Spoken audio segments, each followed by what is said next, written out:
जय हिंद दोस्तों। तो कैसे हो आप लोग? आई होप कि अच्छे होंगे। और आज हम लोग बात करने वाले हैं बहुत ही इंपॉर्टेंट टॉपिक पे, खास करके वैसे स्टूडेंट के लिए जो गांव से बिलोंग करते हैं, जिनका इंग्लिश कमजोर है लेकिन ले लेते हैं 11th में आकर के वो साइंस। और साइंस लेने के बाद उनका कोई भी बच्चा यदि साइंस लेता है तो एक ही सपना रहता है, या तो फिर वो जेई निकाले, या फिर नीट निकाले, या फिर एनडीए में जाए। लेकिन फिर भी जब 11th में आता है तो बहुत ज्यादा जोश के साथ आता है, बहुत ज्यादा उनके अंदर एक पोटेंशियल भरा रहता है कि नहीं, हम तो जेई नीट आसानी से निकाल लेंगे। लेकिन 12th क्लास तक जाते जाते उनको और उनके साथ कई सारे समस्या आने लगता है। तो आइए आज की इस वीडियो में हम इसी बात का चर्चा करेंगे। आज हम एक एक्सपर्ट से जानेंगे, एहसान सर से, कि आखिर क्या करना चाहिए वैसे स्टूडेंट को जिनका इंग्लिश कमजोर है, जो खास करके गांव से बिलोंग करते हैं, जो बिहार बोर्ड से पढ़ के आए हैं और साइंस ले लिए। तो आइए एहसान सर, हम उनसे बात करते हैं और जानते हैं कि क्या है, कैसा है। चलिए, थैंक यू जयकांत।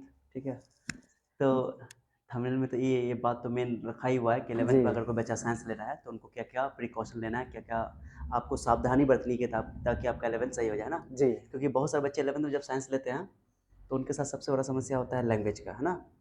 जी क्योंकि खास तौर से जो हिंदी मीडियम के बच्चे होते हैं, जैसे बिहार बोर्ड, यूपी बोर्ड, है ना, तो वो अगर साइंस लेते हैं तो उनको स्टार्टिंग में बहुत दिन तक कहता मतलब डर से, अपने ही क्लास में एक बच्चे थे, बच्ची थी, कितना दिन तक तो वो हिंदी के बारे में पूछ रहे थे कि जी सर हिंदी में पढ़ाइएगा नहीं पढ़ाइएगा, अगर साइंस पढ़ेंगे तो सर हिंदी में पढ़ाइएगा नहीं पढ़ाइएगा, सर इंग्लिश हमको नहीं आता है, मैंने बहुत डर उसके अंदर खौफ घुसा हुआ था। जबकि मैं आपको ईमानदारी से बताऊं, क्या आप भी पढ़े जी साइंस से, तो साइंस को इंग्लिश में ही पढ़ना आसान है। बहुत ज्यादा हाँ, आसान बहुत है। आसान है, क्योंकि जी बहुत सारा टर्म्स अब जो है आप साइंस में ही, जैसे कि कोई सिंबल बनाते हो, डेंसिटी के लिए सिंबल बनाते हो, डी लिख देते हो, ओके, दैट डी इंग्लिश नाम से ही लिया गया है। जी तो इंग्लिश में ही पढ़ना आसान हो जाता है, जबकि साइंस का कोई अपना विशेष भाषा नहीं है, उसका अपना भाषा है। साइंस को बस समझना ज़रूरी है, लैंग्वेज जी उसका एक माध्यम है हमेशा से।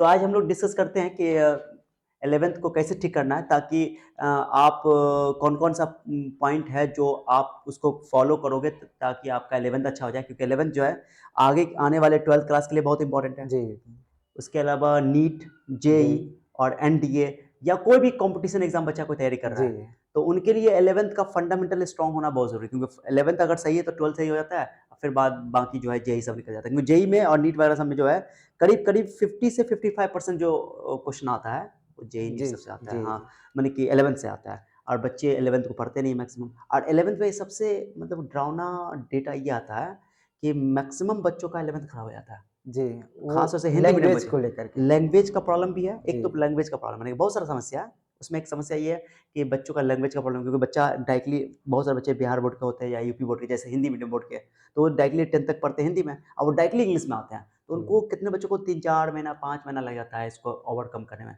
अगर बच्चों को तरीका बताया जाए हिंदी को कैसे ओवरकम करना है, हिंदी इंग्लिश के डर को कैसे ख़त्म करना है, साइंस में इंग्लिश का प्रॉब्लम कैसे सॉल्व करना है, वो मैं आपको बताऊँगा, उसका सॉल्यूशन बताऊँगा एक अलग वीडियो में, कि वो बहुत कम टाइम में आप उसको सॉल्व कर सकते हो।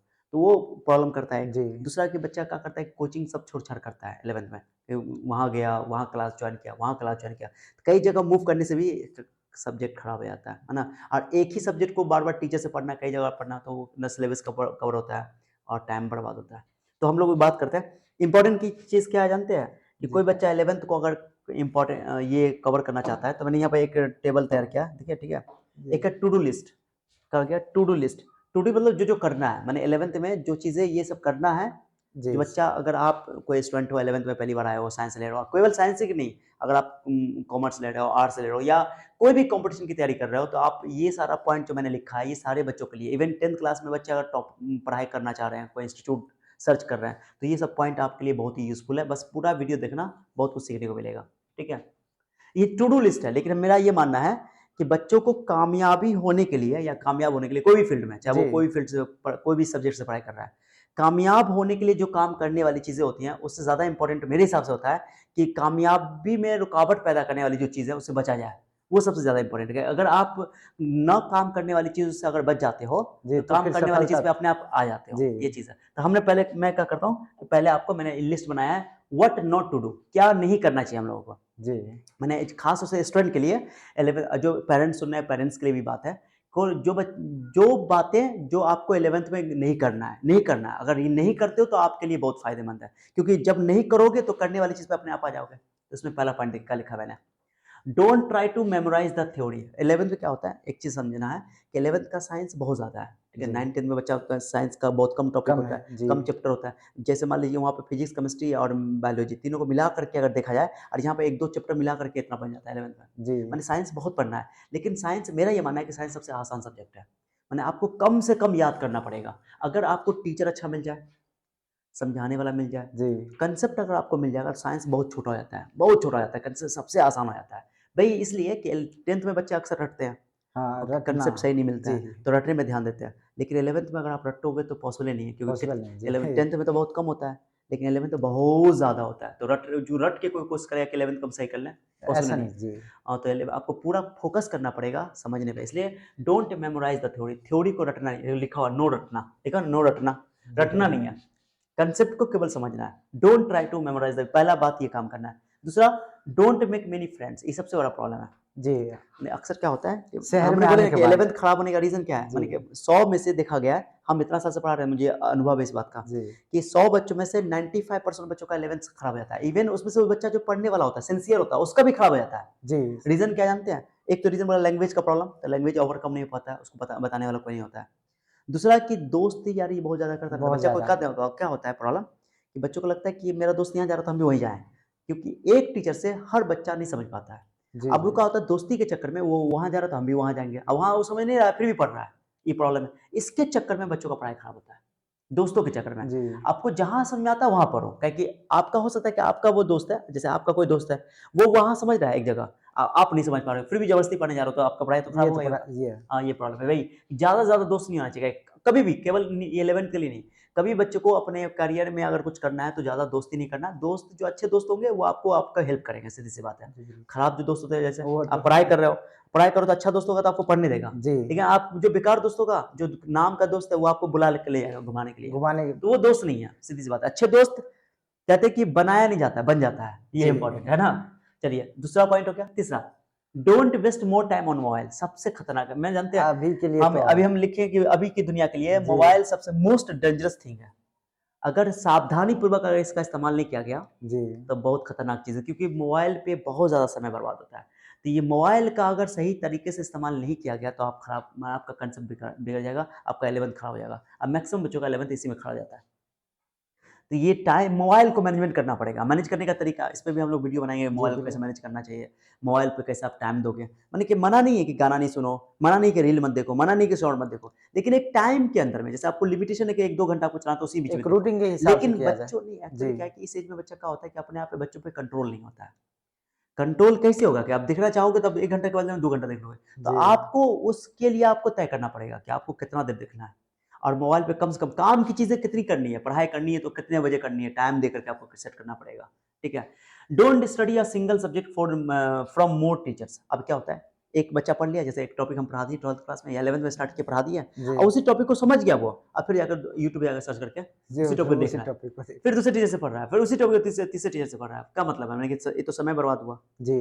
तो आप अच्छा नहीं कर पाओगे। एक ही सब्जेक्ट को, अब एक ही टॉपिक को, अगर मान लो कि आप टीचर से नहीं समझे हो, यहाँ पे आप कोई इंस्टीट्यूट ज्वाइन किए हो ऑफलाइन में, अब नहीं समझ में आया, तो आप टीचर से फिर दोबारा पूछो, और उसके अलावा आप खुद भी मेहनत करो। जब मेहनत करोगे तो आपको अच्छा समझ में आएगा।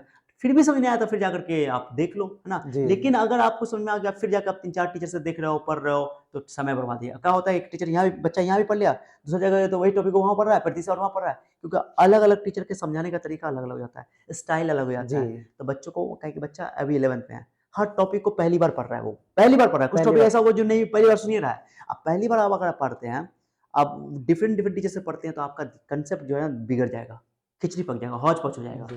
ये चीज़ इसलिए हम लोग बोलते हैं कि एक टॉपिक को डिफरेंट टीचर से नहीं पढ़ना चाहिए। Okay, don't join individual classes for each subject. ये थोड़ा खतरनाक है ना। जी। मैंने कि अपने दरभंगा में तो पता है आपको, ये अलग जी। सब्जेक्ट के लिए फिजिक्स के लिए अलग टीचर, केमिस्ट्री के अलग टीचर, बायोलॉजी के अलग टीचर, मैंने कि कोचिंग ज्वाइन जी, करते हैं बच्चे, क्या है कि हर यहाँ पे जगह इंडिविजुअल कोचिंग है। पूरे दरभंगा में यही बना ये हुआ है। दरभंगा का ही जी। सिस्टम है। तो अलग अलग, ये और भी जगह पर ऐसा होता है। जी। तो अलग अलग सब्जेक्ट के लिए अलग अलग कोचिंग ज्वाइन करता है। तो बच्चा क्या होता है, जैसे आप लोग भी पढ़े हो, जी। हम लोग भी पढ़े हैं, वैसा ही पढ़े हैं कि 1 घंटा गए पढ़ने के लिए फिजिक्स में, अब 1 घंटा पढ़ाई हुआ तो 1 घंटा तो सवा घंटा हो ही जाता है। जी। फिर अगला कोचिंग दूसरा दूर है, उतना दूर है, अब वहाँ जाएंगे तो आधा घंटा वहाँ लगेगा, फिर थकावट, साइकिल से जाना आना जाना, बहुत ज़्यादा जी। थकावट होता है।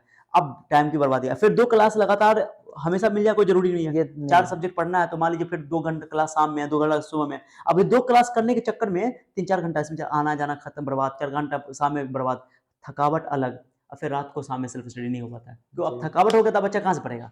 तो ये क्या होता है कि इंडिविजुअल कोचिंग के बहुत नुकसान है। हाँ, मान लीजिए आपको कि आप जहाँ पे रह रहे हो, इंडिविजुअल कोचिंग वहाँ पे आपके आपके लिए बहुत फेवरेट टीचर है वहाँ पे, अच्छे टीचर, आपको पढ़ाई समझ में आ रहा है। तो जी। उस केस में किया जा सकता है, लेकिन 99% केस में नहीं होता है, ऐसा नहीं मिलता है। ठीक है, हाँ, मान ये लीजिए स 1% केस ऐसा हो सकता है कि आपके सभी घर के बगल में ही या आपके नज़दीक में ही इंडिविजुअल कोचिंग अगल-बगल में मिल जाए, और वो भी आपका फेवरेट टीचर मिल जाए, आपका सब्जेक्ट अच्छा कर दे, तो अच्छी बात है, जॉइन कर लीजिए। लेकिन जी, मैक्सिमम टाइम में देखा गया है कि बच्चों का टाइम बर्बाद होता है, ओके, और बच्चे जो हैं हैरेसमेंट होता है, बच्चों को सेल्फ स्टडी का मौका नहीं मिलता है। Self study is the best study, लोग हमेशा कहते जी। हैं, क्योंकि सिलेक्शन जो है कोचिंग सेल्फ से नहीं होने स्टडी वाला पे है, ही हो सेल्फ सकता है। स्टडी से ही जी, होगा, सीधी-सी बात है। इसलिए हम लोग ये सजेशन देते हैं कि जब भी आप ज्वाइन करो तो इंडिविजुअल कोचिंग ज्वाइन नहीं करो, इंस्टीट्यूट ज्वाइन करो, ताकि इंस्टीट्यूट में क्या होता है, बच्चा एक बार पढ़ के निकल जाता है, जी। पूरा टाइम बचता है फिर सेल्फ स्टडी करने का। एक बार पढ़ लिया कि एक ही जगह पढ़ना है सब कुछ, जी, जैसे कहीं अपना भी देना इंस्टीट्यूट है, 3 या अब 4 बच्चा घंटा यहाँ पढ़ 5 लिया, घंटा। जी, अपने यहाँ जैसे टाइम होता है, जैसे 6 से लेकर 11 बजे तक क्लास 11 का रखा गया है, जी, तो 6 से लेकर 11 बजे तक पढ़ाया गया, अब बीच में आधा घंटा का गैप देते हैं हम लोग, बच्चों को जी, नाश्ता करने के लिए, बात करने के लिए, है ना? थोड़ा एक पावर नैप हो जाता है। ब्रेक टाइम मिल जाता है। अब बच्चा एक बार पढ़ के निकला, अब पूरा दिन बचा हुआ उसको सेल्फ स्टडी जी। करने का मौका मिल गया। अब पढ़ेगा अपना शाम में पढ़ेगा, थोड़ा घूम भी लेगा, एन्जॉय भी कर लेगा, है ना? अब हाँ, तो बाकी ये इसमें क्या होता है, एन्जॉय कर लेता है, हरासमेंट होता है, सेल्फ स्टडी का मौका नहीं मिलता है। जी, सेल्फ स्टडी बहुत ज़रूरी है 11th में, बहुत ज़रूरी है ना? चलिए, don't study more reference books. अभी कितने बच्चों का आदत होता है कि अब एक ही बुक, माने कि एक ही टॉपिक पढ़ लिया, वो बुक पढ़ रहा है, वो बुक जी, खरीद रहा है, आंसर केमिस्ट्री खरीद लिया, केमिस्ट्री का एशन भी खरीद लिया, केमिस्ट्री का एनसीईआरटी भी खरीद लिया, केमिस्ट्री का कुछ और राइटर खरीद लिया, तीसरा राइटर खरीद जी, लिया। जरूरत नहीं है, हम ये बात बोलते हैं हमेशा बच्चों को कि एक बुक को 50 बार पढ़ना अच्छा है, बशर्ते कि 50 बुक को एक बार पढ़ा जाए, ये गलत जी, है ना? क्या कि एक बुक 50 बार पढ़ोगे, आपको कुछ न कुछ सीखने को मिल जाएगा, तो ये अच्छी बात है। तो ये हो गया, वो मैंने ये टॉपिक लिखे हैं जो नहीं करना जिसमें नहीं चाहिए। करना चाहिए बच्चों को। जी, अगर ये आप फॉलो करते तो आपको फायदा होगा। तो एक तो पॉइंट हो गया। अब जी, अब हम लोग लाते हैं सबसे ज्यादा इंपॉर्टेंट, जो जी, आप करना है। करना है। ठीक है, अब देखिए क्या क्या करना है। अब इसमें ना, इसमें टोटल मैंने बहुत सारा पॉइंट, 10 पॉइंट, 11 पॉइंट है, उसमें भी मैंने इसमें रखा हुआ है। जी, ठीक है, तो ये व्हाट टू डू, क्या क्या करना चाहिए। ओके, ये बहुत इंपॉर्टेंट है, आप लोग पूरा गौर से सुनना। ठीक है, आप भी क्वेश्चन जी, पूछ लेना, कोई डाउट होगा तो। सबसे पहला काम, अगर आप 11th में आए हो और आप, सबसे पहले आपको इंस्टीट्यूट ऑफलाइन तो ज्वाइन करना पड़ेगा आपको, क्योंकि ऑनलाइन से आप पढ़ाई नहीं कर पाओगे पहली बार में। पहली बात ये है, खासतौर से जो हिंदी मीडियम के बच्चे हैं, जी। अगर ऑनलाइन पढ़ते तो उनका फंडामेंटल बेकार हो जाएगा। बहुत क्योंकि ज़्यादा बेकार हो जाएगा क्योंकि उनका। ऑफलाइन में जो माहौल मिल जाता है बच्चों को, क्या है कि बच्चों का फंडामेंटल स्ट्रांग होता है। केवल बच्चा सीखता नहीं है, बच्चों का टीचर से आई कांटेक्ट होता है, टीचर उसको नजदीक जाकर देखता है कि बच्चों का स्पेलिंग कैसा है, राइटिंग कैसा है, जी, सब बच्चों को एकदम आई ऑब्जर्व करता है, नजदीक से ऑब्जर्व करता है। और बच्चा टीचर की एक्टिविटी को देखता है, सीखता है, कोई डाउट होता है पूछता है, फिर दोस्ती यारी भी होती है। बच्चा को ना नए नए लोग, बच्चों से मिलना जुलना, उससे भी बच्चों का विचार का आदान प्रदान होता है ना, तो बच्चों का माइंड डेवलप करता है। जी। केवल पढ़ाना मकसद नहीं है, नहीं, दोस्ती यारी से भी बच्चा सीखता है, दुनियादारी सीखता है। और चूंकि ये 1-2 साल जो होता है ना, इंसान की ज़िंदगी का एक अहम हिस्सा होता है। जी, अब वो तो इसको बच्चा नहीं जिएगा तो किसको जिएगा? खाली पढ़ाई थोड़ी करने आता है, दोस्ती यारी भी तो ज़रूरी हो जाती है ना वहाँ पे। जी, एन्जॉय करेगा, 1-2 साल देखेगा, दुनियादारी देखेगा। तो ये ऑफलाइन बच्चों को बहुत हमेशा ऑफलाइन का तो महत्व हमेशा रहेगा, कभी जी, खत्म नहीं होगा। ऑफ़लाइन हमेशा सही है। हाँ, जब एक और आपका फंडामेंटल सही हो जाएगा, आपका फंडामेंटल सही हो जाता है, 11th-12th आपका सही होता है, ऑफलाइन पढ़ लियो, तो फंडामेंटल सही करेगा तो आप ऑनलाइन भी ज्वाइन करके आप कवर कर सकते हो। लेकिन जी, पहली बार भी कितना टीचर क्या करता है, कितना बच्चा क्या करता है, पैसा बचाने के चक्कर में, ऑनलाइन में सस्ता-सस्ता कोर्स मौजूद है, जी, ऑफलाइन में कितनों को तो महँगा तो हो ही जाता है वो थोड़ा। तो 100%। तो उस चक्कर में क्या होता है बच्चों को कि ऑनलाइन पढ़ने के चक्कर में उनका 11th खराब हो जाता है, 12th, बहुत सारे बच्चों का, अपने ही यहाँ मैंने देखा, बहुत सारे बच्चे 11th में स्टार्टिंग में पढ़े, छोड़ दिए पैसा के चक्कर में। अब वो पढ़ लिए, अब 12th में गए तो 12th का पूरा उसका सब रिजल्ट खराब हो जी, गया। अब वो जेईई की तैयारी कर रहा है और रिजल्ट 12th का खराब हो गया, 12th का खराब हो गया तो वो कहाँ से अच्छा करेगा।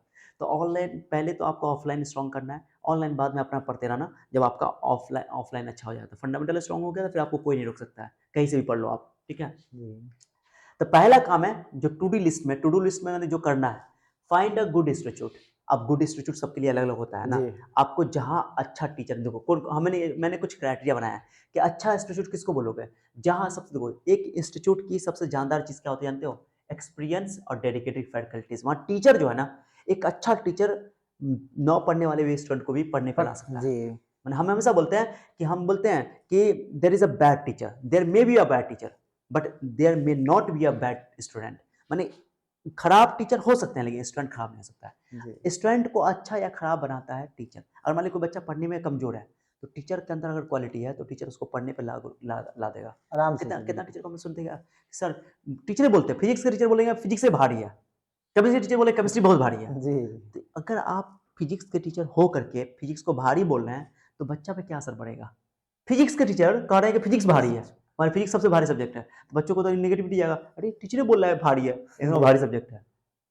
और हम बोले साइंस का सबसे आसान, साइंस सबसे आसान सब्जेक्ट है, फिजिक्स सबसे आसान सब्जेक्ट है, क्योंकि वो डिपेंड करता है आपको पढ़ाने वाले पे। जी तो टीचर को और बच्चों के अंदर पॉजिटिव यानी कि सकारात्मक सोच पैदा करने के लिए एक तो है आसान, ये तो गारंटी है कि सब चीज आसान है, इसलिए टीचर बच्चा इंसान को पढ़ा रहा है, उसको इंसान पढ़ रहा है, उसी को पढ़ के आगे बढ़ रहा है। तो टीचर को ये चाहिए कि सब्जेक्ट को बोले कि आसान है और रियल में आसान है, और आसान बोलेगा बच्चों में पॉजिटिव सोच जाएगा, बिल्कुल पॉजिटिव एनर्जी जाएगा। तो एक्सपीरियंस टीचर और डेडिकेटेड फैकल्टीज एक इंस्टीट्यूट को बनाता है, माने कि टीचर बहुत ही अनुभवी हो, काहे कि तजुर्बा तो बाजार में तो मिलता नहीं है, जी तो नहीं है, बहुत वो साल से तो बता है ना। तो एक्सपीरियंस टीचर होगा तो आपको बहुत अच्छा से गाइड करेगा, है जी ना। उनके अंदर हर बच्चों को हर चीज़ को समझने का आदत होता है, समझता है कि बच्चा क्या सोच रहा है, क्या समझ रहा है, नहीं समझ रहा है, क्या नहीं समझ पा रहा है, वही समझ आता है। जैसे हम लोग देख बच्चों को आँख को ही देख के समझ में आ जाता है कि बच्चा समझ रहा है कि नहीं समझ रहा है, ये जी चीज़ है। और टीचर को डेडिकेटेड भी होना चाहिए, जानते हो सरकारी स्कूल में और प्राइवेट स्कूल में क्या फ़र्क है, या सरकारी इंस्टीट्यूट में? सरकारी स्कूल में काम करने वाले एम्प्लॉय भी अपने बच्चे को प्राइवेट प्राइवेट में में ही भी पढ़ाते हैं, जी सरकारी में नहीं पढ़ाते, क्यों जानते हो? जबकि वेल एजुकेटेड रहते जबकि हो वेल एजुकेटेड है। शर्त यही जी है कि वहाँ के जो फैकल्टी होते हैं सर प्राइवेट के, जी वो डेडिकेटेड होते हैं, हार्ड वर्क होते हैं, बहुत जी मेहनत करते हैं बच्चों पे, अपना जी जान लगा देते हैं, अपना 100% देते हैं वो। जी लेकिन सरकारी में सब आता है, पढ़ाता है, मन लगता है, क्या बच्चा आया, खैनी वैनी लगाया, चला खाया, जा रहा, पान खाया, कोई गुटखा खा रहा है, जा रहा जी जा है, रहा तो ये थोड़ा प्रॉब्लम हो जाता है। तो वो डेडिकेटेड फैकल्टी है नहीं, जी डेडिकेशन बहुत ज़रूरी है। अब क्या होता है कि टीचर को देख करके ना स्टूडेंट स्टूडेंट देखा कि टीचर बहुत ही एनर्जेटिक है, हार्ड वर्क है, तो बच्चा देखता है, अरे टीचर बहुत एनर्जेटिक है, तो हमारे टीचर एनर्जी तो हमको भी एनर्जी होकर पढ़ना है, जी ये चीज़ आ जाता है। तो टीचर को देख करके बच्चा के अंदर तब्दीली आता है, माने बदलाव आता है। तो इसलिए पहला काम ये करना है कि आपको इंस्टीट्यूट ढूँढना अच्छा। अब इंस्टीट्यूट अच्छा कैसे ढूँढोगे? तो पहला उसमें देखोगे टीचर एक्सपीरियंस्ड है या कि नहीं नहीं है है, जी अनुभवी है कि नहीं है, और वो टीचर आपके लिए कितना मेहनत कर रहा है। मेहनती टीचर होना चाहिए, अनुभवी हो और मेहनत और मेहनती हो, पहला पॉइंट। दूसरा, जो भी इंस्टीट्यूट हो, वो ऐसा जगह हो जहाँ पर माने कि उस इंस्टीट्यूट में पीसफुल एनवायरनमेंट हो, जी शांतिपूर्वक वातावरण हो। अगर पढ़ने की जगह जितनी भी होती है ना, आप जब देखोगे कि बड़े-बड़े जो कॉलेजेस होती हैं, बड़ा-बड़ा कॉलेज जब भी चाहे वो इंजीनियरिंग कॉलेज हो, चाहे बीएड कॉलेज हो, सब शहर के बाहर बाहर होता है, रहता आउटसाइड है होता है। यस जानते हैं क्यों? जी पढ़ने की जगह शांत होनी चाहिए, ताकि आपका तब जाके माइंड डेवलप करेगा। पढ़ने का मतलब क्या? आपका बुद्धि का विकास, जी मेंटल आपका डेवलपमेंट। अब बुद्धि का विकास तब होगा जब शांति जगह होगा। अब वहाँ पर हल्ला चिल्ला हो रहा है, गाड़ी, अब रोड पे दुकान खोले हुआ है सब कोचिंग का, है ना? अब जी रोड शटर उठा रहा है, अब फट-फट आवाज़ कर रहा है, तो बच्चा क्वेश्चन कहाँ पूछेगा? बच्चे का दिमाग का विकास कैसे होगा? पढ़ा रहा है, बस काम चलाओ पढ़ा रहा है, बच्चा अपना एन्जॉय करके पढ़ रहा है, एक लेकिन दुकान की तरह दुकान की चलाते रहते तरफ। हैं तो पीसफुल एनवायरनमेंट जी होना चाहिए पढ़ने के लिए। बिल्कुल आप कोई भी देख लो, किसी भी देख लो, पढ़ाई करने का जगह ही पीसफुल होना चाहिए। तो आप इंस्टीट्यूट में ये बात मेक श्योर करो कि टीचर एक्सपीरियंस और हार्ड डेडिकेटेड होना चाहिए। दूसरा कि वो जो जहाँ आप जिस इंस्टीट्यूट जॉइन करोगे, वो इंस्टीट्यूट आपका शांतिपूर्वक होना चाहिए, माने वहाँ पर शांत माहौल होना चाहिए, शांत वातावरण होना चाहिए। तीसरा, उस अब क्या होता है, अक्सर अपने बहुत सारी जगहों पे लोगों में ऐसा विचार भी है, धारणा भी है कि जहाँ ज़्यादा स्टूडेंट होगा, वही ये ज्यादा माना जाएगा कि वो टीचर और वो इंस्टीट्यूट अच्छा है, जो कि गलतफ़हमी में जी है। माने कि कोई ज़रूरी नहीं कि जहाँ पे ज़्यादा नंबर ऑफ स्टूडेंट पढ़ रहे हों, वो इंस्टीट्यूट आपके लिए अच्छा ही हो।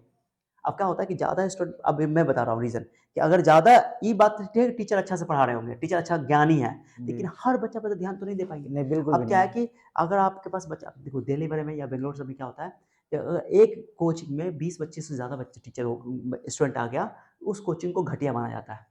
जी ये चीज़ है। अपने दरभंगा में अगर बोला जाए तो कहे, अच्छा क्या बोल रहे हैं ये बात? या अच्छा 250-250 बच्चा पढ़ रहा है मेरे जी इंस्टीट्यूट में, हमारा तो बहुत नाम है। तब हर बच्चे पे एक-एक करके ध्यान तो नहीं दे पाओगे आप। बिल्कुल भी नहीं और कोई बच्चा डर से क्वेश्चन भी नहीं पूछ सकता है। इतना भीड़ में कैसे पूछेगा? पूछता भी नहीं है टाइम कहाँ से एक-एक करके अब देगा? मौका भी नहीं मिल मौका पाएगा भी नहीं मिल यदि पाएगा, सही है। एक एक मिनट भी एक बच्चा को फिर भी नहीं हो पाएगा इसलिए ना, अगर जी बच्चों के अंदर, बच्चों की प्रोडक्टिविटी तब आएगी, बच्चा ज़्यादा सीखेगा, लर्निंग बेहतर तभी होगा जब बच्चा कम भीड़-भाड़ में पढ़ेगा। जी कम भीड़-भाड़ में पढ़ेगा तब बच्चा टीचर से उतना फ्रेंडली हो पाएगा। बच्चा क्वेश्चन पूछेगा तो उसका माइंड उतना डेवलप करेगा। डेवलप ये करेगा कंडीशन होता है। जी ठीक है? तो ये जो क क कांसेप्ट है कि जहाँ कम बच्चा हो, ज़्यादा बच्चा होगा, वो अच्छा ही कोचिंग होगा, कोई ज़रूरी नहीं है। है ना? ये बहुत इंपॉर्टेंट है। मैंने लिखा है कि ऐसा इंस्टीट्यूट होना चाहिए जहाँ स्टूडेंट की संख्या कम हो। जैसे कम हो। एक और चीज़ होता है कि बहुत जगह पे अपने मेट्रो सिटी में इंडिया में ही ऐसा जगह है कि जहाँ पे क्लास जो है 3 दिन होती है पढ़ाई, अल्टरनेट डेज़ होती है साइंस की पढ़ाई। जैसे कि जी, एक दिन पढ़ाई हुआ आज, कल नहीं होगा, फिर परसों होगा, फिर तरसों होगा, alternate yes sir. Alternate days में होता है। अब अपने यहाँ दरभंगा में ऐसा हो जाएगा तो बोले पेरेंट्स बोलेंगे कि सर तो पूरा पैसा लेते हैं, आप पढ़ाते 3 ही दिन है। जी, लेकिन क्या होता है अल्टरनेट डेज़ का फ़ायदा ये होता है, लेकिन एक दिन गैप करके बच्चे कि को बच्चों सेल्फ को सेल्फ स्टडी स्टडी करने का मौका जी, मिलता है। ये चीज़ है, सेल्फ स्टडी बहुत ज़रूरी है। बहुत ज़्यादा। ये जी, चीज़ हो जाता है। तो ये है, लेकिन अब हम लोग पढ़ा के मैनेज करवाते हैं बच्चों को, तो इतना टाइम मिल जाता है कि एक बार पढ़ के निकल जाता था, वो भी ठीक है। जी। लेकिन है ना? तो ये 3 पॉइंट हो गया। डाउट क्लास होना चाहिए मंथली, हुँ, बच्चा का कोई डाउट, एक तो हम लोग तो इतना कॉन्फिडेंट है कि बच्चों को अगर क्लास कंटिन्यू करता है तो कोई डाउट कम में रह जाता है। फिर भी कोई डाउट रहता है तो डाउट क्लास आपका लिया जाता है इंस्टीट्यूट में, जिस इंस्टीट्यूट को ज्वाइन करोगे आप, वहाँ पे देखोगे डाउट सेशन लिया जाता है। डाउट क्लियर होना चाहिए। कितने बच्चे क्लास में नहीं पूछ पाते हैं तो अलग तो से पूछ डॉट पाते क्लास जी। हैं, डाउट क्लास। और वहाँ टेस्ट एग्जाम होना चाहिए। टेस्ट एग्जाम सबसे बड़का उपाय है जो आपकी तैयारी को ऊपर ले जाएगा, जी, और टेस्ट आपको देना चाहिए। तो जिस इंस्टीट्यूट में टेस्ट एग्जाम अगर प्रॉपर होता है, कंटिन्यू होता है, उसको आप प्रेफर करोगे अपने 11th के लिए। उसके बाद सिलेबस कंप्लीटेड का एक टाइम लिखा है कि जेई, नीट और एनडीए के लिए सिलेबस कंप्लीट सिलेबस करना का बहुत जी, ज़रूरी है, बहुत ज़्यादा। बहुत ज़रूरी है। जी, बोर्ड एग्जाम में तो रिड्यूस कर देता है, जी, और रिड्यूस करके तो एग्जाम में पास कर जाएगा, लेकिन कंपटीशन में तो रिड्यूस नहीं हुआ है, कंपटीशन में कंप्यूटर तो पूरा पढ़ना है। जी, तो आपको ऐसा जगह 11th जानते हो, 11th का मैक्सिमम पूरे दरभंगा के बारे में मैक्सिमम जगह पर सिलेबस कंप्लीट नहीं होता है। इवन 50% तो छोड़ो, 25% भी खत्म नहीं होता है। वो लोग केवल अब बच्चा जमाने के लिए बस जमाने के लिए 11th में स्टार्टिंग 11 में पढ़ा जी, था, जनवरी में 12th स्टार्ट कर दिया, जी, 11th खत्म हो नहीं हुआ। अब इससे क्या होता है कि 12th भी बच्चों का कंसेप्ट खराब होता है, अब पूरा नीट जेईई तो बर्बाद हो ही गया। 12th अच्छा हो गया, रट रूट के पास कर लिया, जी, नंबर अच्छा आ गया, बट वहाँ पर सिलेबस बहुत पेन लगता है। तो 11th की पढ़ाई ना बोले कि 55% 11th नीट का जो पढ़ाई है वो जेईई में नीट सब में आता है। अब बच्चा 11th खराब होता है, जिस वजह 11 से का नीट जेईई तो जी, वहीं पे छट गया वो, है ना? जी, कॉम्पिटिशन तो ऐसे ही ज़्यादा है। ओके, तो सिलेबस कंप्लीटेड होना चाहिए, ऐसा इंस्टीट्यूट होना चाहिए। दूसरा ये हो गया, यानी कि ये सारे पॉइंट मैंने जो बताए A B C D E F, ये जी, सभी पॉइंट वो हैं जो इंस्टीट्यूट में देखना है आपको। पेरेंट्स अगर देख रहे हैं तो पेरेंट्स को भी देखना है और बच्चों को भी देखना है, इतने सारे पॉइंट। उसके बाद दूसरा पॉइंट है, पहला पॉइंट हो गया, पहला पॉइंट के अंदर मैंने चाहिए कितना पॉइंट बताया मैंने, 6 पॉइंट 6 डिस्कस किया, पर है ना? जी, कि टीचर एक्सपीरियंस डेडिकेटेड होने चाहिए, पीसफुल एनवायरनमेंट होना चाहिए, कम स्टूडेंट होने चाहिए कम उनके पास, जी, डाउट क्लास का व्यवस्था हो, टेस्ट एग्जाम होना हुआ चाहिए। लगातार होना जी, चाहिए, सिलेबस कंप्लीट होना चाहिए। ओके, जैसे अपने यहाँ सिलेबस हमेशा जी, कंप्लीट कर दिया जाता है।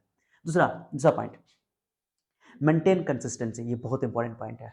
कि देखो सबसे बड़ी बात क्या होता है कि बच्चा चाहता है कि आजकल बच्चों में ना थोड़ा सब्र कम है, तो चाहता है कि एक ही दिन पढ़ ले पास कर जाए, ऐसा तो नहीं होगा। यस जितना सर भी बच्चा जी, कामयाब हुआ है, जैसे अपने यहाँ से बच्चा टॉपर जी, बना है, तो बच्चों की खास बात होती है कि बच्चा कंटिन्यू क्लास करता है, कंटिन्यू क्लास करता है, डेली पढ़ता है, घर डेली पे सेल्फ पढ़ता स्टडी है, डेली करता है, थोड़ा ही पढ़ता है लेकिन डेली। डेली हम पढ़ता हमेशा है। एक बच्चों को एग्जाम्पल देते हैं कि अगर आप एक गिलास एक बाल्टी पानी ला के यहाँ पर उछल दो, तो आपके पक्का पर एक जरा भी असर नहीं करेगा।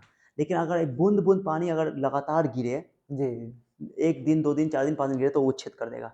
थोड़ा ही पानी गिरता है लेकिन वो अगर लगातार गिरता है तो वो असर डालता है। असर डालता है। लेकिन यस सर, एक बाल्टी पानी लाकर डाल दिया जाए तो वो असर नहीं डालेगा। इतना पानी लाकर रख दिया। ये चीज़ है कि थोड़ा ही पढ़ो लेकिन डेली पढ़ो। कंसिस्टेंसी मतलब लगातार कंटिन्यूटी मेंटेन करना। एक जी, नियम है, हम थोड़ा बच्चे लोग को बोल देते हैं। ओके, एक नियम है जिसको बोलते हैं हम लोग 3C नियम, ठीक है? 3C नियम है, इसका थोड़ा मैं फुल फॉर्म बताता हूँ। ई होता है इसको बोलते हैं आपको कंसिस्टेंसी, माने कोई काम करो तो कंटिन्यू करो। कंटिन्यू। एक होता है क्रिएटिविटी, माने आपको साइंस अगर पढ़ रहे हो तो बच्चे को हर बार, जैसे बच्चा पढ़ रहा है तो अब कोई मैंने सवाल दिया तो बच्चा को टीचर ने बता दिया, अब वो दूसरे तरीके से सोचेगा, इसको बोलते हैं क्रिएटिविटी। जैसे आमिर खान को जैसे बोलते हैं ना मिस्टर परफेक्शनिस्ट, जी, इसलिए कहा जाता है क्योंकि वो हर चीज़ में क्रिएटिविटी करता है, नई तरीके से करने की कोशिश करता है। जैसे पीके में जानते जी, हो, अपने चप्पल को लॉक करके रखता है ना? जी, जी, तो क्रिएटिव माइंड है उसका, तो तरह तरह से चीज़ों को सोचता है। तो साइंस में अगर कोई आप पढ़ रहे हो या कोई भी चीज़ पढ़ रहे हो, उसमें आप नए चीज़ को ईजाद करो, नए तरीके से सोचो, विचारो। अगर वो तरीका आपको लगता है कि मेरा सही नहीं है तो आप टीचर को चेक करवाओ कि आपका हो सकता है नए तरीका से। हम लोग बहुत सारी चीज़ें बच्चों से सीखते हैं। जी, मैंने जी, हम तो खुद पढ़े हैं, अब बच्चों से भी सीखते रहते हैं। कुछ सवाल बच्चा ऐसा तरीके से बना के ले आता है, अरे गजब! तो वो क्रिएटिविटी आता है। तो 3C नियम है कि एक है कंसिस्टेंसी, एक है क्रिएटिविटी, क्रिएटिविटी। एक है कि कंप्लीटनेस, इसको बोलते हैं कंप्लीटनेस। जी, ये हो गया कंसिस्टेंसी, क्रिएटिविटी, क्रिएटिविटी और एक है कंप्लीटनेस। कंप्लीटनेस, यानी कि अगर कोई काम स्टार्ट किया तो उसको खत्म भी करो, जी, अंजाम तक ले जाओ पूरा। मैंने कितना अच्छा ना, अरे स्टार्टिंग में पढ़ लिया फिर बीच में छोड़ दिया, अब लास्ट में फिर पढ़ रहे हैं, या खत्म में नहीं कर, कंप्लीट ही नहीं हो रहा, अधूरे काम छोड़ दिए।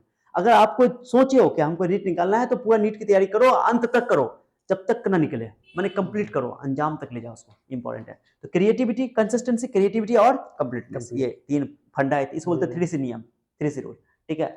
उसके बाद क्या है, अब ये सब ये मेंटेन कंसिस्टेंसी हो गया जी, कि आपको कोई काम करना है, चाहे आंधी हो, तूफान हो, कुछ भी हो, आप क्लास डेली जाओ, अगर डेली हो रहा है तो वहाँ पे। ओके, स्लो जैसे हम अपने यहाँ क्या होता है, जैसे बारिश भी हो जाता है, आंधी भी आ जाता है, क्लास हम लेते हैं क्योंकि जी अंदर में व्यवस्था है। ओके, सारे बहुत से इमरजेंसी है तब जाके बंद होता है, नहीं तो मैक्सिमम केस में तो बंद ही नहीं होता है। ओके, तो हम लोग को कोशिश रहती है, ओके, हाँ, तो कोशिश रहती है कि क्लास में जो है बच्चों को, माने कि क्लास कभी बंद ना हो, बच्चों को कंटिन्यू क्लास करवाया जाए, चाहे आंधी हो या तूफान हो। तो ये चीज़ याद रखना है। उसके बाद slow study in the beginning important. जैसे क्या होता है कि यस 11th में बच्चे आते हैं, हाँ जनरली बच्चों का बेस वीक रहता है ना, खास तौर से जो हिंदी मीडियम बोर्ड के बच्चे होते हैं उनका वैसे बेस बच्चे वीक होता है, और इंग्लिश में आए हैं, हिंदी से इंग्लिश में मूव किए तो उनको थोड़ा प्रॉब्लम हो सकता है। तो उनको स्टार्टिंग में चाहिए कि अपना फंडामेंटल स्ट्रॉन्ग करने के लिए थोड़ा टाइम स्टार्टिंग देना में चाहिए थोड़ा टाइम देना चाहिए, जी स्लो स्लो पढ़ना चाहिए, हड़बड़ाना नहीं चाहिए। चाहे बच्चा, अब देखिए हमको बच्चा आया ना, स्टार्ट किया ना यहाँ पे 11th, सीधे वो बुक को स्टार्ट करना शुरू कर दिया पढ़ना। अब बुक समझ में नहीं करेगा, वो फिजिक्स का बुक नहीं समझेगा, जी केमिस्ट्री का बुक नहीं समझेगा, कैसे पढ़ेंगे? तो तरीका होता है पढ़ने का। तो स्टार्टिंग में आपको पहले टीचर जो पढ़ाएगा उसको आराम से समझो, बेस स्ट्रॉन्ग करो, फंडामेंटल स्ट्रॉन्ग करो। जब बेस एक बार बन जाता है तो फिर उसके कोई नहीं रुकता है। जी तो 1-2 महीना 3 महीना आप टाइम दो बेस बनाने में, 1-2 महीना में ही आप एक चैप्टर पढ़ो, कोई दिक्कत नहीं है। लेकिन जब आपका बेस ठीक हो जाएगा तो फिर आपको कोई नहीं रोकेगा आगे जी पढ़ने से। ये सारी चीज़ें, ठीक है? तो मैंने लिखा slow study in the beginning, आराम से पढ़ना है स्टार्टिंग में। और उसके बाद क्या लिखा, focus only on the and understand the concept and visualize the concept. मैंने बोला ना कि केवल ये चीज़ पर ध्यान देना कि सिलेबस बहुत बड़ा है लेकिन जी समझने के हिसाब से बहुत कम है। साइंस सबसे आसान सब्जेक्ट है दुनिया का, लेकिन वही शर्त है कि समझो और उसको विजुलाइज करो, डेली लाइफ से उसको रिलेट करो। विजुलाइज मतलब डेली लाइफ से उसको जी रिलेट करना है, और टीचर बताएंगे आपको, डेली लाइफ से रिलेट करके साइंस को आसान करेंगे। सब यही चीज़ बताया मैंने यहाँ पे, ठीक है? रटना नहीं है बस। हाँ जी रिवीजन इन कंटिन्यू मैनर, आपको हर जो भी चीज़ पढ़ाई गई है डेली बेसिस पे भी रिवीजन करना है। डेली मैंने एक बार पढ़ने, जैसे कोई क्लास आज पढ़ा दिया गया, कल बच्चा क्लास करने आएगा, उससे पहले उसको रिवीजन करना है, रिवीजन सामने पढ़ना करना है, एक बार जी रिवीजन उसको बोलते हैं डेली बेसिस पे रिवीजन। जी ओके, टॉपिक को रिवीजन। एक होता है वीकली बेसिस पे रिवीजन, वीकली मैंने हर हफ्ता हफ्ता साप्ताहिक रिवीजन, मैंने जी सप्ताह में आपको छुट्टी मिला उस दिन पूरा को रिवीजन करो। एक होता है मंथली रिवीजन, एक होता है टेस्ट से पहले रिवीजन। तो ये आपका रूटीन, ये तरीका हम लोग सिखाएंगे बच्चों को, एक टेक्निक होता है, जी एक टेक्निक पढ़ने का, लेकिन रिवीजन तो शर्त है। माने कि रिवीजन आपको तो एग्जाम बहुत तैयारी ज्यादा करने का, जरूरी क्या कि जी हर चीज़ आपको हमेशा याद नहीं नहीं रहेगा रहेगी, जी रिवीजन करना पड़ेगा आपको, शर्त है। और ये हर कामयाब बच्चों की पहचान होती है। जी must join test exam, exam तो देना ही देना। अगर आपके क्लास में टेस्ट हो रहा है तो टेस्ट में कभी भी भागना नहीं है, चाहे टेस्ट आपका तैयारी हो या या ना ना हो हो। बच्चा जी पहली बार टेस्ट का नाम सुनता है ना, डर जाता है, फिर टेस्ट देना है, क्या होगा, जी बुरा भला हो जाएगा, कोई अगर कम नंबर आएगा तो हम सबके नीचे में गिर जाएंगे, तो और आप अपनी कमजोरी को बढ़ा रहे हो, जी है ना? बहुत ज्यादा टेस्ट देना और है, 6 जिससे पॉइंट हो गया, जितना डरेंगे वो वो उतना और उसको खाएगा, पीछे सीधी सी बात करेगा है, पीछे जी खींचेगा। हो गया। जी 7वां पॉइंट मैंने लिखा, make note for each subject separate fair rough. क्या होता है, बच्चा जब पढ़ता है फिजिक्स, केमिस्ट्री, बायोलॉजी, मैथ, तो क्या करता है कि बच्चा लोग एक ही रफ, माने कॉपी ज़्यादा ढूंढना ना पड़े, किताब ना ढूंढना पड़े। आजकल बच्चा जी सब थोड़ा सा लेजी हो गया ना, जी बहुत तो क्या करता ज्यादा है कि एक ही में फिजिक्स भी लिख लिया, रफ में फिजिक्स भी लिख लिया, केमिस्ट्री भी लिख लिया, मैथ, ये गड़बड़ है। इससे क्या होगा कि रफ कॉपी में भी बहुत सारा ज्ञान की बात होती है। क्या होता है कि अगर आपको कोई फिजिक्स का मैंने न्यूमेरिकल दिया, जी अब बच्चा को कहा ट्राई करो, सॉल्व करो क्लास में, ऑफलाइन में, अब मैंने कहा कि इसको सॉल्व करो, अब सॉल्व किया, गलत किया, गलत किया, जी फिर दोबारा मैंने बताया, फिर वो सही बनाया, मान लो ठीक है, दोबारा वही बनाया, सही बना दिया। अब वो रफ कॉपी से पढ़ता है ना, बाद में रिवीजन करता है, एक फेयर कॉपी तो गलत नहीं लिखेगा, जी और रफ कॉपी गलत भी है, सही भी है ना? अब क्या होता है कि फेयर कॉपी से बच्चा ज्यादा सीखता है रफ कॉपी से, रफ कॉपी क्योंकि रफ कॉपी को रिवीजन करेगा ना, तो गलती जो किया है फिर दोबारा वो गलती नहीं करेगा, नहीं क्योंकि कर रिवीजन किया, अब वो जी बनाएगा तो गलती नहीं करेगा। लेकिन फेयर कॉपी से वो रिवीजन करेगा तो जो गलती पहली बार किया था वो गलती फिर दोबारा रिपीट कर जी सकता है। ये सारी चीजें, रफ कॉपी बहुत इंपॉर्टेंट है। और रफ कॉपी बच्चा, रफ में ना ज्यादा कितना गंदा हो जाए मैटर नहीं करता है, आपको रखना है। तो फिजिक्स के लिए अलग रफ कॉपी बनाना है, रफ कॉपी अलग, फेयर कॉपी अलग। केमिस्ट्री के लिए रफ कॉपी अलग, फेयर कॉपी फेयर अलग। मैंने कॉपी क्लास अलग में आपको अलग अलग कॉपी, फेयर कॉपी रखना, रफ कॉपी रखना है, घर के लिए फेयर कॉपी अलग रखना है। जी ये आपको काम आएगा। खूब लिखो, प्रैक्टिस करो, अपने आप सब कुछ स्ट्रॉन्ग हो जाएगा, ठीक है? और रफ कॉपी रखना जरूरी है। हो गया।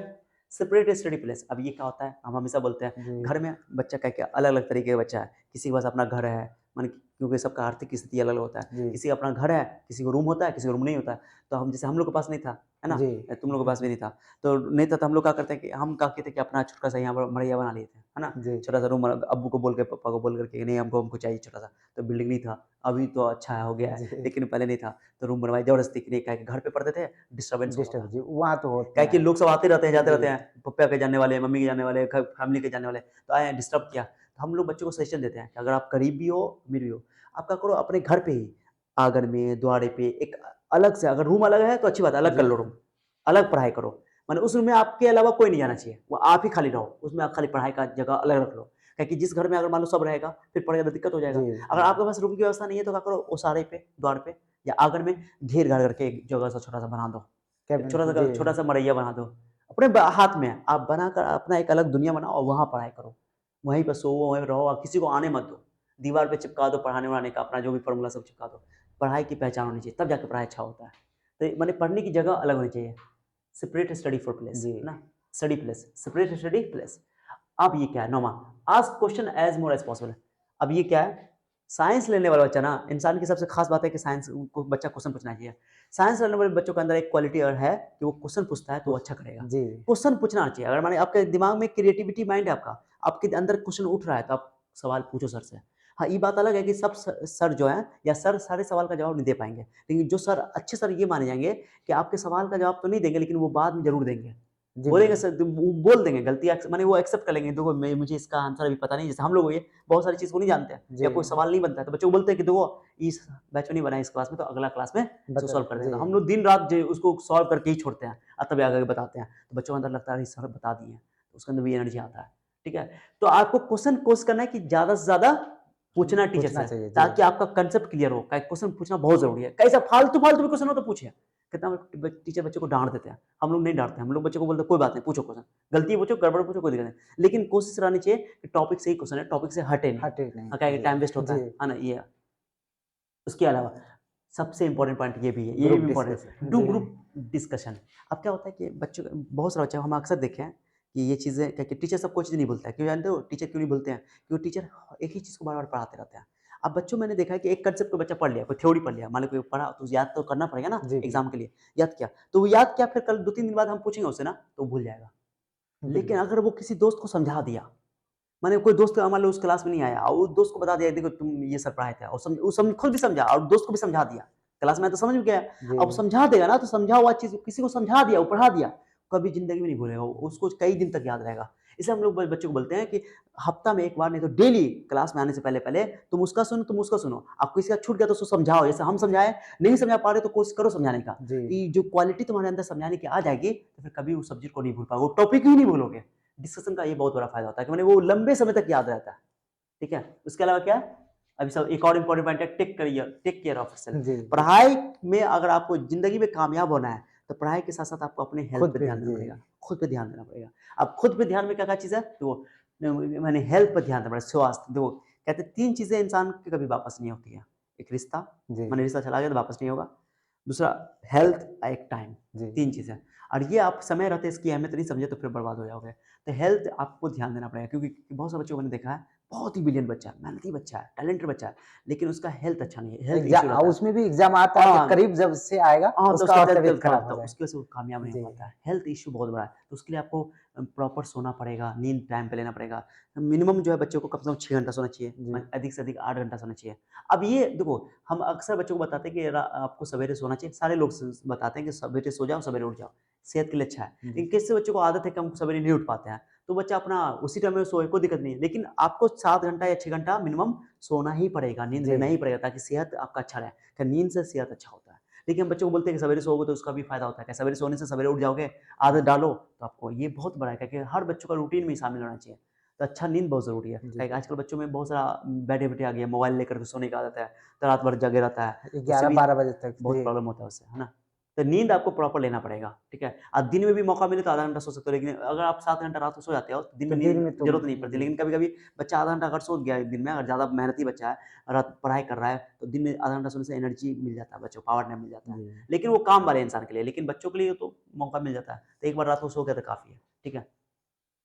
अगर पॉसिबल है तो एक्सरसाइज करो daily, daily take exercise daily. जी माने जी अगर एक्सरसाइज करो, दौड़ो, कोई जिम नहीं करना है, दौड़ना है, खेलना है, क्रिकेट खेलो, कोई कुछ भी खेल भी कर लो। या तो फिर बेड पे हाँ, रह करके योगा ही कर ले कोई भी एक्सरसाइज कर लो, जी योगा कर लो, मैंने जी एक्सरसाइज अगर करते हो तो ये पॉसिबल है। जी अगर ये एक्सरसाइज करो ना करो, लेकिन डेली नहाना जरूरी है, डेली खाना टाइम पे खाना जरूरी है, जी कई बच्चे में बहुत प्रॉब्लम है, डेली टाइम टू टाइम पानी पियो, डेली का डेली, गर्मी में तो खास तौर से पानी बहुत पीना चाहिए, जी बिल्कुल कम से कम आपको 4 लीटर 5 लीटर पानी डेली पीना चाहिए, हर टाइम टू टाइम। ये सब चीज करने से आपका सेहत अच्छा रहेगा, और सेहत अच्छा रहेगा तो ये आपका कहते नहीं कि there is a healthy mind belonging in healthy body, जी सुनते हो ना, माने कि स्वस्थ शरीर में ही स्वस्थ बुद्धि का बुद्धि विकास का होता है, विकास करते माने हैं निवास होता है, जी ये बात लोग कहते थे, ये चीज सब पॉइंट सब है। ऐसे कहने को तो और भी पॉइंट बन सकता है, जी लेकिन इतना पॉइंट वो है जिस जो आप फॉलो करोगे, देखते हैं और कुछ नहीं है ना, नहीं है, तो इतना वो पॉइंट है जिसको आप फॉलो करोगे तो इस बात की मैं गारंटी देता हूँ कि आपका 11th सही हो जाएगा। जी 11th सही होगा तो 12th भी सही 12th तो रहेगा। सही 12th सही होगा। होगा तो फिर नीट जी तो यार बहुत जी, आसान हो जाता है।